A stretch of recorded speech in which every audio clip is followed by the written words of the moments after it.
An update on the Scott Crawford story I've covered yesterday. For those who do not know, Scott Crawford is the creator and animator of the Five Nights at Freddy's series, and he was exposed as a closet Christian and a closet Republican by a Twitter user.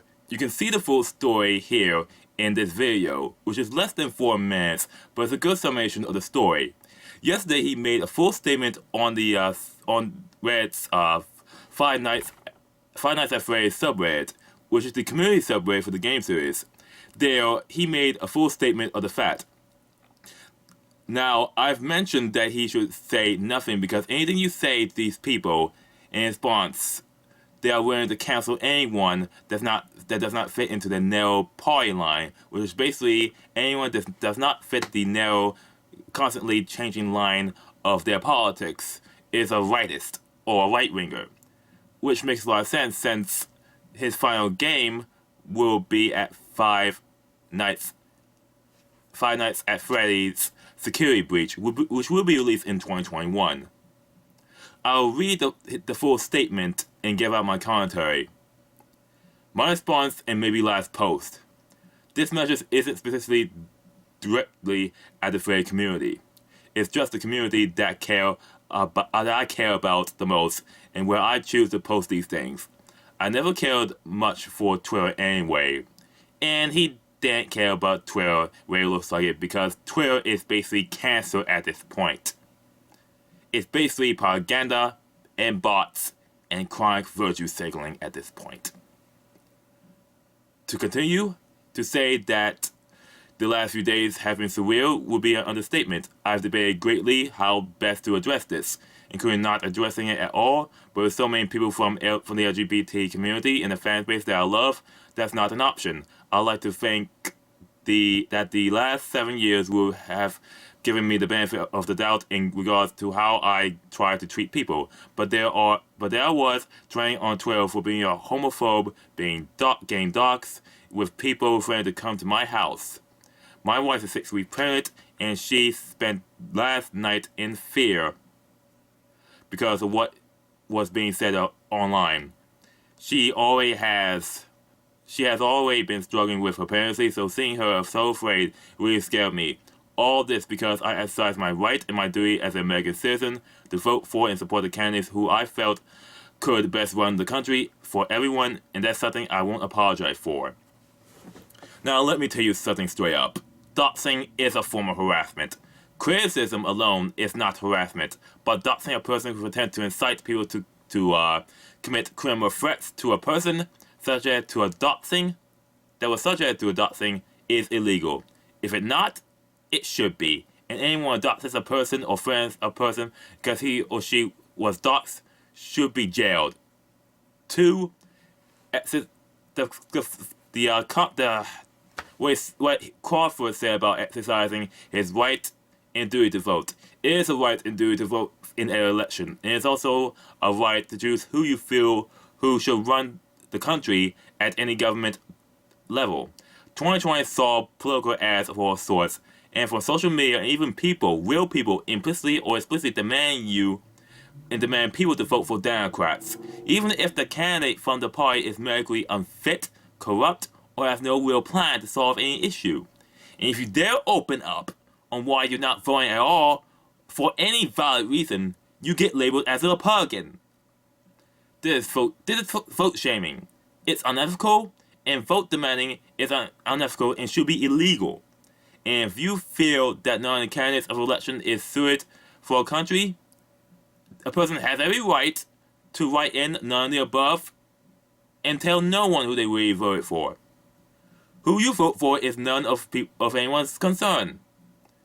And you do not have to vote just to appease someone's emotions, because they will demand more from you.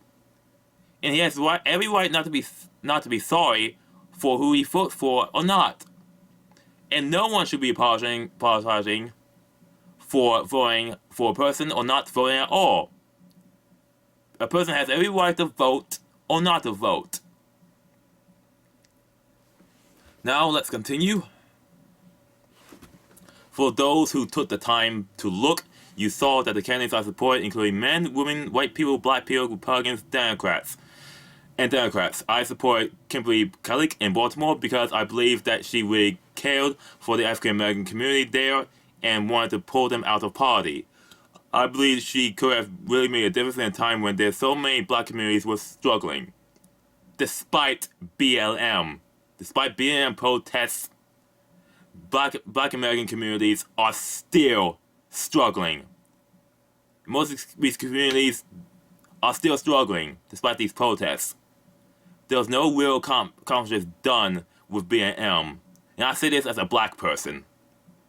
Now to continue, she lost unfortunately. I support Tulsi Gabbard, a Democrat, even though I disagree with her on several issues, because I felt she would have been a good and fair president.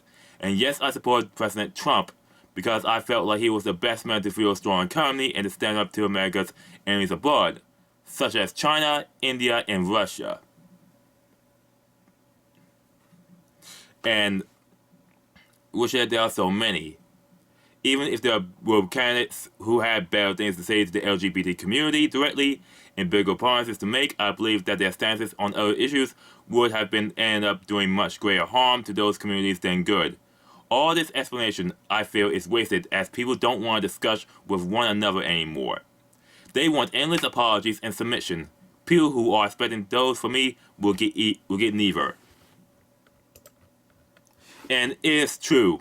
What he's saying is true. We are living in an age of social totalitarianism and social media totalitarianism, where if you express and think for yourself, people will call you a Yahtzee, while actual Jewphobes get away with actual crimes, such as the recent protests during the rocket war between Gaza and the state of Israel.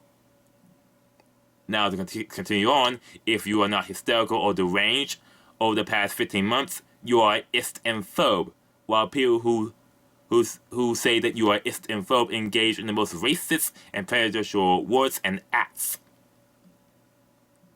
Logic and reason means nothing, and people have turned into pure emotional robots, basically NPCs, and if you do not submit and apologize to them, they'll dispose of you anyway, such as during the time of the Cultural Revolution in Maoist China.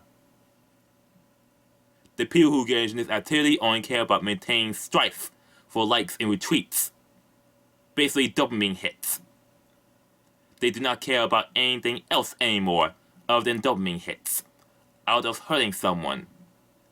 And this is why so many people who are knowledgeable about this cancel culture say do not apologize and stand your ground.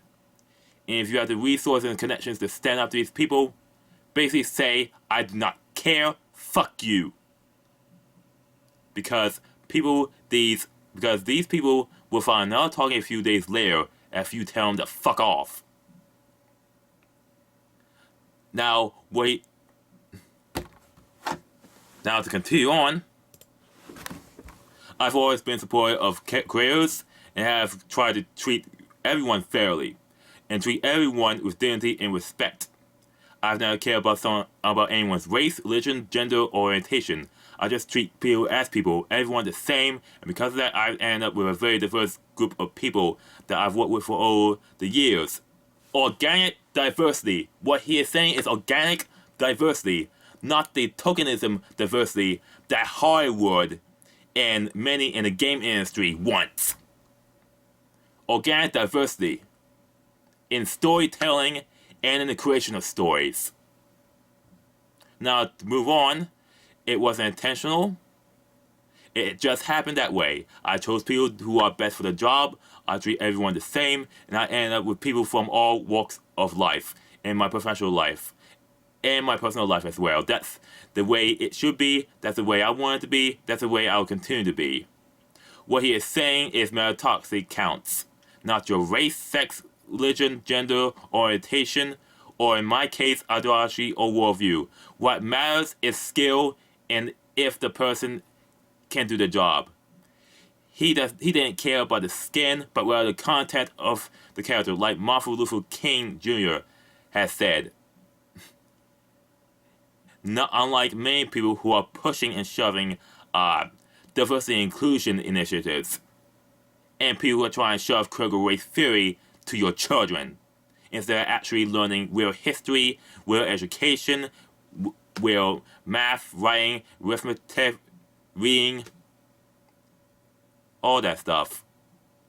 These days, public schools have turned into indoctrination centers, which is blatantly obvious now with the great lockdowns, with virtual learning. To continue on, I am a Republican, I'm a Christian, I am pro-life. I believe in God, I also believe in equality, and in science and in common sense. Despite what some may say, of all those things can go together. That's not an apology or promise to change, it's the way it's always been. And he has every right to say and be a Republican, Christian, and pro-life. People have every right to hold an ideology and worldview as a sentient being. He has every right to defend their beliefs, and he has every right to have his views change and evolve at his or her own choice and matter. No person should be forced to, by coercion or force. The only ideology I will not accept are those that has its basis on totalitarianism or based on Judeophobia. Now to continue, if I get cancelled, then I get cancelled. I don't do this for the money anymore. I do it because I enjoy it. If people think I'm doing more harm than good now, then maybe it's better I get cancelled and retire. I would accept that. I have a fulfilling career. Besides, most things that people can take from you are things that never had much value to begin with. This means that he has more than enough money to retire now and spend the rest of his time on Earth with his family. He has made his mark on Earth, his own legacy, despite the fact that it's a horror game made for children and less players. Finally, he says, I have always loved and will continue to love this community and this fan base, even if someday it does not include me anymore. This means he knows that the world is going to part irreversibly, but he will still love his fan base and community. His statement basically says, I'm a Republican and Christian. I have no regrets. I treat people by the content of their character, regardless of their difference. I do not care if I get cancelled, because I have more than enough money to end my career and retire and spend my time with family through my main days. I've made my mark on this earth, and if it's my time to go, it's time. I will love this fan base and community of this game I've created, even though they don't want me anymore. So that's what Scott Cawthorn has basically said. I have no regrets what I said. I have no regrets what I believe. I made my legacy on this earth, and I don't care if I get cancelled. I got more than enough money to retire, and he has every right to. Besides, he has his final game on his creative control, known as Security Breach, 5 Nights at Freddy's Security Breach, which again will be released in 2021. After that, he's basically free to live his life where he pleases. Unlike the Twitter mob, which is so obsessed with a stupid trend they want to experience, or which person they need to cancel to feed their dopamine mentality. So that's all I gotta say. If you like this video, please like, comment, and subscribe. Ring the doorbell for notifications. And that's it. See you in the next video. And try to take care of yourselves, will you?